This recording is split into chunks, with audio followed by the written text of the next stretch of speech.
Welcome to Sandstone Ranch. Today you're going to learn all about water, shelter, food, and space. All things that living creatures need in order to survive. Right now we're at the water station and we're going to use our 5 senses to figure out where the water is, whether it's clean, what the temperature might be. So let's think about our 5 senses for a minute. Say them with me. Your sight, your smell, your taste, hearing, and of course your touch. So right now, I want you to use your sight and look around and see if you can figure out where there might be water. So we want to be looking at all the different nature and see what we can find. What needs water? Oh, you guys are so smart. Of course, plants, grass, they all need water. How about animals too? Yep, they sure do, and people too. So sometimes you might be able to follow a path where the animals have gone before down to the water, or you might be able to follow the plants and trees. Look at these trees and plants, how they're all kind of in a line right here. What kind of clue does that give you? I bet there's water. So you've been using your sight right now. And as we walk down this path, I want you to be respectful of nature. If you're quiet, we might hear some animals or see some animals, and maybe we can even hear the water. Now, some of you might also be able to smell when it's going to rain. I know when it's about to rain, I can smell that. So sometimes as we get closer to the water, you can actually smell it. So you're gonna follow me down this path being very respectful. Let's go. Stop right here. Listen, we're using our senses again. I wonder, do you hear the water running? Yes, I do. Do you smell the water? Some of you may or may not be able to smell it, but I bet if you really think about it, you will. Now, we're gonna go down and see if we can find the water. Follow me, but be careful on the steps.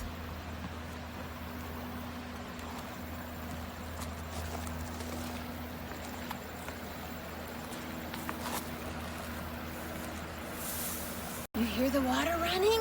Let's look and see what we can find. Come on over here. What do you see? I see lots of mud, and sticks, and even a pretty big piece of wood there. What do you think that is? Oh my goodness, you are right. It is a beaver dam. That's their home. Believe it or not, these are the beavers that live right here at Sandstone. This top picture is the male beaver, and the bottom picture is the female beaver. They're just swimming around having a good time. So if you come out to Sandstone at sunset with an adult, you'll want to go over to the bridge and look over the edge and see if you can find these beavers. One way to identify a beaver is by its long, flat tail. And then you might also find a muskrat, and they have thin, skinny tails. Do you know where this water comes from? Oh, you guys live in the best place.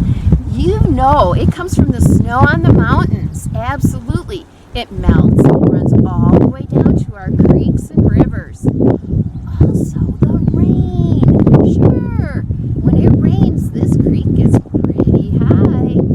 And the water cycle. You guys are good scientists. You know all about the water cycle, evaporation, and then it rains, and it just keeps going round and round. You're right. So, when you use water in your house, do you know where that comes from? It comes from a water treatment plant. It goes in pipes underground and up into your faucets in your house. Then it goes down the drain, and where do you think it goes then? You're right, it goes back in different pipes to the water treatment plant where it's cleaned and then goes into the water system. Where does the rain go that rains when you're not near a creek? It goes on your lawn and in your street, down through the gutters, and look, right into the sewer. Great, right there. And where does that water go to? Oh no, it goes into our creeks eventually, and if we have a lot of chemicals from our lawn or soapy water from washing our cars, that goes into our creek too. Is that fish not very happy about that water? So your job is to keep these sewer drains clean. You don't want things going down there. So you might want to not wash your car in the driveway. You don't want to put chemicals on your lawn. You don't want to have your dog messes going down there also. And look at the garbage. Oh, yuck. That goes right down into the sewer also. We need to keep those sewer drains clean so all of our living creatures in the water have a chance to survive. Temperature is also very important for the pioneers to know whether they would find any food or fish or creatures in this water. And if you've ever known someone that fishes, they will tell you, oh, it's not a good day today because the weather's not right, the water's not right. So today you're going to learn how to take the temperature of the water and see what kind of temperature we have and what kind of creatures might live in that water. So this is the thermometer we're going to use, and it's a kind that you can put actually in the water. You'll see a blue line going up the middle, and you'll see the marks of 10, 20, 30, 40, 50, and that's the centigrade side, and this is the Fahrenheit side, which is the side we use here in the United States. So between each one of these marks of the 60 to 70, you can see there's little tiny lines in there. Each one of those lines is 2 degrees. So if it were, say, at 50, and we wanted to see where the temperature was up to 60, we would say 52, 54, 56, 58, 60. And keep going because the blue is a little bit higher than that. 62, 64, 66. So it looks like from this thermometer right now that the water temperature might be 66. But we're going to check it ourselves. You ready? Here we go. We're heading over to the water. We're going to hang on to this rope really tight. We don't want to go swimming today, only if the thermometer goes in the water. So we put the thermometer in the water, and then we count in our heads to about 30. We want to leave it in there about 30 seconds to get the true temperature. If we just dunked it and pulled it out, it wouldn't be a true temperature of the water. So we're leaving it, and we're going to see. When I was showing you earlier, it was about 66. Let's see if the water temperature is still about 66, or maybe lower, maybe higher. So our body temperatures are 98.6. So is the water colder than our bodies or warmer than our bodies? I'm going to use my sense of touch, and I'm going to feel the water. Ooh, it's cooler than my body. So we're going to check the thermometer again.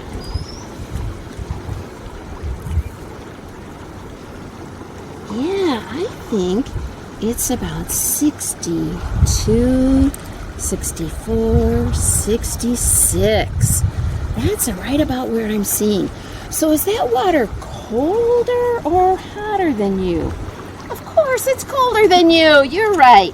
So would you like to live in this water? Be in there all the time when it's 66 degrees? Not me. I'm a hot shower girl, so I would like the warmer water. So it would be a good day for the trout and good day for a lot of other creatures. The pioneers needed to know if this water was clean enough for their horses. Think about that. Those poor horses are pulling that wagon and all of their things miles and miles and miles across the prairie, and they get thirsty. So they need some water. So they come down here and they want to look around and see if the water's clean or not. So today, you are going to get to check out the water. We're going to scoop some water into this container and using our net as we scoop into the water and see what we can find. So,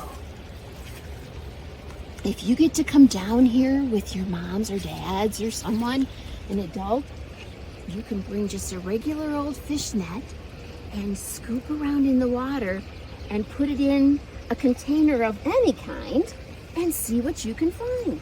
So here we go. I'm going to slowly scoop around, just swish it around, back and forth, slowly. And when the things are in the net, it's hard to see. So that's why we put them in the container. So I'm going to take my net and then I'm going to turn it upside down into the water in the container. Oh my goodness! Look what we found! We have a crayfish. This is a semi-big one, not real big. And then here is another one. Let's see if I can get him. Here we go. Woo, he's gonna hop around.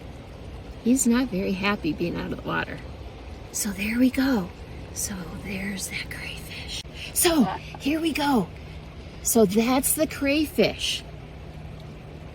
So crayfish live in this water, and there's some other things too. For instance, we have a shell, and this kind of shell also. And in this tub, you can see some, it looks like, well, they're tadpoles actually. So if you can see right here, see them swimming? Those are tadpoles. And we have other little tiny things swimming around. And in this corner, let's see if I can get him to move. There's a little minnow. He's right in this corner. Let's see. There he goes. Now, see this black bug here? That's called a water boatman. And look at how he moves in the water. He stays on top of the water. That's kind of why they got their name. So, based on what we saw in our little containers, we saw this killed snail, we saw the freshwater mussel, and we saw the crawfish. All of those things come from very clean or mostly clean water. So the animals would drink it. Now we did see the water boatman, and he lives in the polluted water, but just one. So it's not so bad.